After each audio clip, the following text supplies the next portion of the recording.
بسم الله الرحمن الرحيم. يا رب لك الحمد كما ينبغي لجلال وجهك وعظيم سلطانك.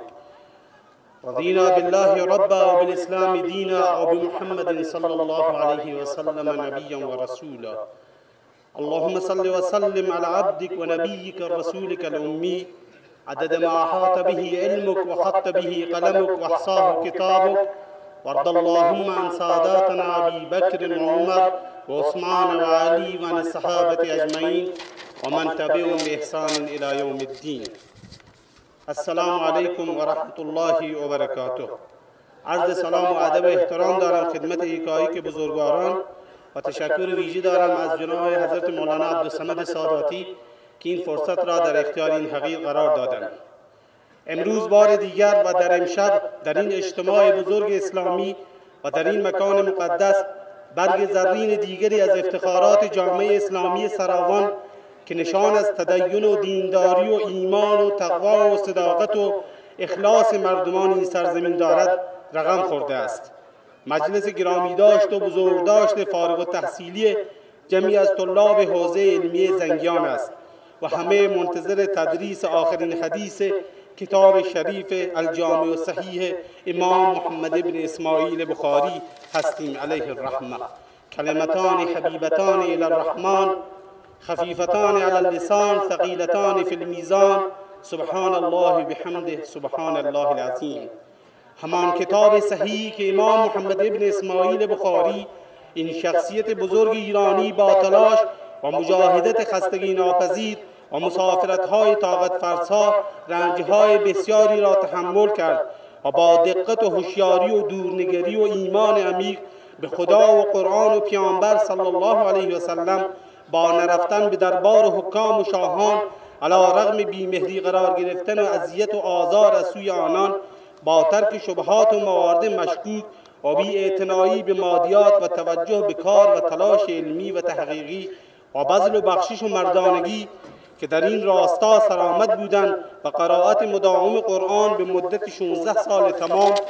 این کتاب بزرگ را تألیف کردند تا به عنوان برجسته ترین و صحیح ترین کتاب بعد از کتاب الله مورد پذیرش امت اسلامی قرار گیرد. آری امام محمد ابن اسماعیل بخاری امام ائمه و شیخ و حفاظ امت است که در سال 194 هجری در بخارا متولد شد و پیشنویس کتاب الجامع الصحیح را در حرم شریف مکی آغاز نمود و در سال 256 هجری دار فانی را وداع گفت. خداوند به او جزای پاداش و نیک از سوی خود و ما و همه مسلمانان عنایت فرماید. بدون شک فرشتگان الهی از این مکان مقدس تا عرش معلا امشب در بارگاه عظیم و شأن خداوندی از شور و شعور ایمان شما سخن میگویند، چرا که پیامبر عظیم و شأن اسلام این چنین فرموده است: مجتمع قوم فی بیت من بیوت الله یتلون کتاب الله و یتدارسونه فیما بینهم الا حفتهم الملائکه و غشیتهم الرحمه و ذکرهم الله فی من عنده. نمیدانم چگونه کلماتم را مرتب کنم و در ابتدا و انتهای سخن چه گویم. اینجا سخن از حوزه علمی زنگیان است. اینجا سرزمین خاطرهای علمی، حلقه های قرآنی و حدیث. اینجا شهر عالمان و عارفان و زاهدان و مبارزان و مجاهدان است. و ما وامدار شب بیداری ها، ریاضت کشیدن ها، مسافرت های طولانی و دور و دراز فراگیر علم از سوی صاحبان و مدرسان و بانیان و خادمان و مدرسان این حوزه و حوزه های دیگر هستیم. چه گویم که این مراسم معنوی ثمره مجاهدت نبی مکرم اسلام صلی الله علیه و سلم و اصحاب و یاران با وفایش است. چه گویم که این مراسم حاصل صداقت و عدالت و قضاوت و مساوات و برابری و برادری خلفای راشدین است. این مراسم ثمره تلاش هزاران هزار عالم ربانی، دانشمند و فقیه و محدث و مجاهد و مبارز در طول تاریخ پرفراز و نشیب اسلام با مدرسه های فکری، فقهی، کلامی از حرمین مکه معظمه و مدینه منوره تا دیگر مراکز و شهرهای علمی بزرگ جهان اسلام است. و از قرن گذشته مدرسه بزرگ فکری در شبه قاره هند با کارنامه درخشان مبارزاتی علیه استعمار انگلیس و تربیت هزاران هزار عالم و اندیشمند و مجاهد همچون مولانا قاسم ناناتویی، حسین احمد مدنی و شیخ الحدیث مولانا زکریا کان دهلوی است. شخصیت هایی که اثرات ماندگاری در تربیت و اصلاح و بیداری اسلامی و دینداری مردم منطقه ما نیز به یادگار گذاشتند. آری عالمان و عارفان و اندیشمندانی از دیار ما نیز افتخار شاگردی در محضر این علمای بزرگ و در مدرسه بزرگ شبه قاره هندیوبند را دارند. مولانا عبدالعزیز ساداتی، مولانا شهداد مسکانزئی، مولانا عبدالرحیم بزرگزاده، مولانا محمد شریف ربانی و دهها عالم دیگر که در این مدرسه بزرگ فکری درسها آموختند و با کوله‌باری از علم و دانش و تقوا و اخلاص بسیاری از بدعت‌ها و خرافات را از بین بردند و منشأ اثرات نیکو گشتند و این نهال ایمان که با خون دل آن را کاشتند هر روز پربارتر می‌گردد و یکی از ثمرات آن حوزه علمی زنگیان است، حوزه‌ای که در بیش از 100 سال منشأ خدمات ارزنده و شایان توجهی بوده است که به همت و تلاش مردمان این دیار و مجاهدت مخلصانه بانیان آن هنوز قال الله و قال الرسول صلی الله علیه و سلم از در و دیوار و مسجد و محراب آن و حجره‌های درسش طنین انداز است، چرا که ما کان لله دام و اتصل و ما کان لغیر الله بان و انفصل. هر امری که برای رضای خداوند باشد ماندگار است و هر امری که برای غیر خدا باشد منقطع می‌گردد.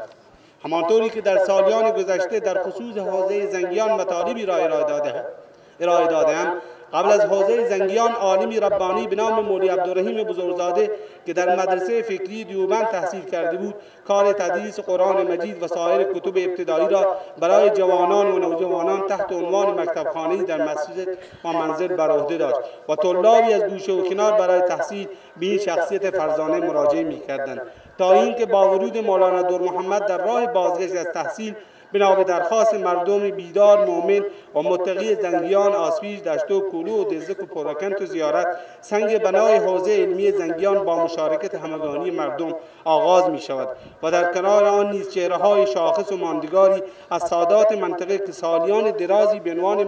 متولیان امور دینی و مذهبی مردم در دزدک و مسجد جامع دزدک مکتبخانه‌ای دایر کرده بودند نیز سهم بسزایی در راه اندازی این حوزه داشتند. بازگشت مولانا عبدالعزیز ساداتی از تحصیل برگ زرین دیگری است که با ورود به موطن و زادگاه تصمیم می‌گیرد در همان مکتبخانه‌ای که قرنها آبا و اجداد او به امور دینی مردم اهتمام داشتند و نماز جمعه را به عنوان تنها مسجدی که قرنها و سالیان درازی در منطقه سراوان در آن نماز جمعه خوانده می‌شد اقامه کرد و در مسجدی که به نام مسجد جمعه معروف بود. درخواست مردم سبب می شود که ایشان تولیت مدرسه دارالعلوم زنگیان را پذیرفته و آن را توسعه دهند. مدرسه‌ای که قبل از اون نیز شخصیت‌ها و عالمانی همچون مولانا دور محمد، حاج محمد امین دهواری، مولانا مهراب بزرگزاده با تلاش طاقت فرسا را اداره کردند که پس از حضور مولانا عبدالعزیز ساداتی ده‌ها و صدها نفر در محضر درس ایشان شرکت و صدها نفر از علمای اهل سنت کشور و استان و شهرستان شرف تلمذ و شاگردی در این حوزه را پیدا می‌کنند. به جرات میتوان گفت کمتر عالم دینی و امام جمعه و جماعت مدیر و مدرسه حوزه‌ای در شهرستان سراوان وجود دارد که خود مدتی را در این حوزه نگذرانده یا اساتید آنان از محضر درس و اساتید حوزه علمی دارالعلوم زنگیان بهره برده نباشند. خدمات ارزشمندی که حضرت مولانا عبدالعزیز در تربیت علما و تدریس و ارشاد و امامان جمعه و جماعت ارائه دادند بر کسی پوشیده نیست. گویی آن که مولوی عبدالعزیز علیه الرحمه مرجع رسیدگی به حل اختلافات قومی و قبیله‌ای افراد جامعه بودند و مرجع عموم جهت پاسخگویی به سوالات شرعی و حل اختلافات قومی و قبیله‌ای به عنوان قاضی و مفتی بزرگ منطقه. نکات بسیار زیبا و جالبی در زندگی حضرت مولانا عبدالعزیز ساداتی وجود دارد که در این مجال نمی گنجد باشد در فرصتی مناسب و در همایشی بزرگ از حقوقی او در دفاع از مظلومان و تسلیم نشدن در مقابل زور و باطل و مخالفت او با امورات غیر شرعی سخن گوییم که از خصوصیات و نکات قابل تأمل در زندگی این رادمرد بزرگ منطقه سراوان است که امروز نیز ثمرات مجاهدت و تلاش و اخلاص او را در فارغ التحصیلی جمعی از طلاب در این مکان مقدس شاهد هستیم. ساده زیستی و اخلاص مولانا تأثیر زیادی در مردم منطقه داشته است. تأسیس و راهاندازی این حوزه پیوند عمیق قومی و عاطفی بین ساکنان این منطقه به وجود آورد و عامل وحدت و انسجام آنان گردید و همه خود را سهامدار امر دین می‌دانستند و در همه امور دینی و اجتماعی مشارکت می‌کردند. تدریس قرآن کریم عام از روخانی، تجوید و تفسیر و ترجمه آن از جایگاه ویژه‌ای در این حوزه برخوردار است. علاوه بر آن که کار تدریجی برای طلاب انجام می‌گیرد، افراد عادی، دانش آموزان جامعه نیز به ویژه کودکان و خردسالان سهم وافری از فراگیری قرآن مجید در این حوزه را دارند. خود یادگیری قرآن کریم و قرائت آن یک امتیاز مهم برای یک فرد مسلمان محسوب می شود و تأثیر فراگیری قرآن مجید را می توان در جامعه سراوان به خوبی مشاهده کرد. کمتر کسی از ساکنان این منطقه وجود دارد که قرآن کریم را در محضر اساطیر این حوزه فرا نگرفته باشد، به ویژه از نسل گذشته. و چنان با رسوخ اعتقادات توحیدی، باورها و اعتقاداتی را که در باور و اعتقاد علمای حوزه در تضاد با تعالیم دینی تلقی میشد از بین بردند و این باورها تلاش بسیار وافری انجام شد تا از بین برده شود. هر یک از اساطیر این حوزه استوانه‌های عظیم علمی ایمانی بودند که تا آخرین لحظات زندگی خیش با ایمان و تقوا و اخلاص و زهد و ساده زیستی منشأ تحولات زیادی بودند. اساطیر بزرگواری همچون مولانا عبدالکریم سیدی و مولانا محمد حسن که در شرف تلمذ و شاگردی در محضرشان را دارند. تأثیرات این حوزه محدود به طلاب داخل حوزه نبوده، بلکه در کنار تدریس قرآن کریم برای دانش آموزان، درس‌های زبان و ادبیات فارسی در قالب تدریس کتاب‌های 5 کتاب بوستان سعدی و گلستان و مالابد نیز صورت می‌گیرد که علاوه بر فراگیری زبان و ادب فارسی، نکته‌های اخلاقی نیز به آنان آموخته می‌شد و این هم تأثیرات خود را در ادب و رفتار اجتماعی مردم سراوان نمایان ساخته است. و امروز بخش مهمی از رشد فرهنگی جامعه سراوان را مرهون تلاش‌های همه عارفان، همه عالمان، همه زاهدان می‌دانیم و در کنار آنان حوزه‌های علمی گشت و زنگیان را پیشرو می‌دانیم. حتی شخصیت‌های ساکن در این منطقه که بعدها به زاهدان هجرت کردند و در عین بنیانی تأثیرات فرهنگی و مذهبی زیادی داشتند. از جمله حاج دکتر محمد صالح‌زئی که عامل مهمی در جذب و ماندگاری حضرت مولانا عبدالعزیز ملازاده در زاهدان داشتند. ساکن به علمک و خط به قلمک و احصاه که منزل و مسکن ایشان در زاهدان بر تقریب دارا و نادار معلم و بی‌سواد طبقات اجتماعی از ویژه علما باز که با تلاش خود خدمات شایانی به علمای منطقه نمودند. السلام علیکم حضور مولانا عبدالعزیز ملازاده عرض سلام و ادب و احترام در زاهدان فراهم که بزرگواران آنچه اشاره شد به هیچ وجه دلیل نادیده گرفتن تلاش علمای دیگر و حوزه‌های علمی دیگر در منطقه سراوان نیست. حوزه بار دیگر و در امشب خدمات این اجتماع بزرگ اسلامی عبدالواحد و در این مکان مقدس بارکزئی برگ زرین دیگری از افتخارات جامعه اسلامی سراوان نشان است. گذشته فوت کردن مولانا محمد عثمان دهواری، مولانا عبدالکریم سیدی و شیخ شهید علی دهواری و حاج محمد صالح دهواری که با تلاش وسیع و گسترده خود زمینه حضور جماعت تبلیغ را در شهرستان سراوان به عنوان امیری توانا با ساده زیستی و اخلاص فراهم ساختند و فرزندان ایشان نیز امروز در جامعه سراوان به عنوان متولیان امور مذهبی سرآمد هستند. امروزه نیز مدیریت حوزه علمی زنگیان را شخصیتی علمی، اجتماعی، فرهنگی درد آشنا بر عهده دارند که مدیریت مولانا عبدالصمد ساداتی در سالهای اخیر را نیز ما موفقیت ارزیابی می‌کنیم که با تساهل و تسامح دینی و سعی صد در کنار شخصیت‌های دیگر و علمای بزرگواری همچون مولانا رحیم بخش بلوچزئی، استاد حدیث صحیح بخاری، استاد حوزه و دانشگاه، بویژه عالم ربانی، مجاهد مخلص، ساده زیست، بی ادعا، متواضع و فروتن و در عین حال مدافع حقوق اهل سنت در عرصه‌های مختلف مولانا محمد یوسف حسین پور، این شخصیت و یادگار سلف که در گشت سراوان حضور دارند و مولانا عبدالحمید جهاندیده که با تلاش خود به عنوان کنشگر و فعال اجتماعی در شهرستان سیب سوران عرصه‌های مختلف حضور را به عنوان استوانه‌های بزرگ فرهنگی و مذهبی بدور از تعصب جاهلانه قومی و قبیله‌ای و عصبیت‌های جاهلانه روح و اخوت و برادری و دینداری و تحمل صدر و اساءه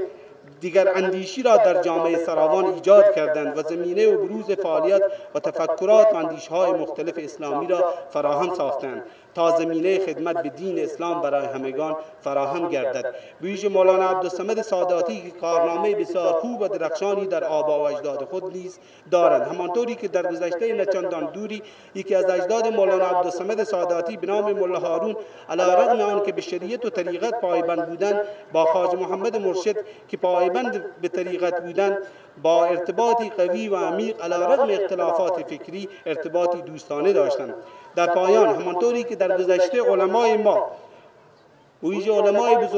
بزرگواری که در این منطقه سراوان حضور داشتند، با توجه به مقتضیات جامعه پس از نماز صبح به ترجمه و تفسیر قرآن کریم در مساجد و در عصرها با حضور در مساجد زمینه حضور مردم و ارتباط گیری با آنان و پس از نماز عشا با تدریس احادیث می پرداختند، انتظار می رود حوزه های علمی ما نیز با تربیت افراد متخصص در زمینه های فقه، تفسیر، حدیث، آثار مکتوبی همچون تفسیر قرآن کریم را به صورت کتابی ارائه دهند و تولید فکر و نوشتار با توجه به فضای مجازی موجود جامعه یک نیاز ضروری از سوی علمای منطقه احساس می شود. گرچه حوزه های علمی گشت و زنگیان و عده‌ای از علما با چاپ نشریاتی همچون پیام اسلام و صوت الاسلام در مسجد نور در اوایل انقلاب برای هدایتگری جوانان آنگاه که انتشار مجلات و نشریات اقتضا می‌کرد آن را به خوبی احساس کردند و به تولید فکر و اندیشه و انتشار آن پرداختند. بار الها همه علما و اندیشمندی خلفای راشدین است. این مراسم ثمره تلاش هزاران هزار عالم ربانی، دانشمند و فقیه و محدث و مجاهد و مبارز در طول تاریخ پرفراز و نشیب اسلام با مدرسه های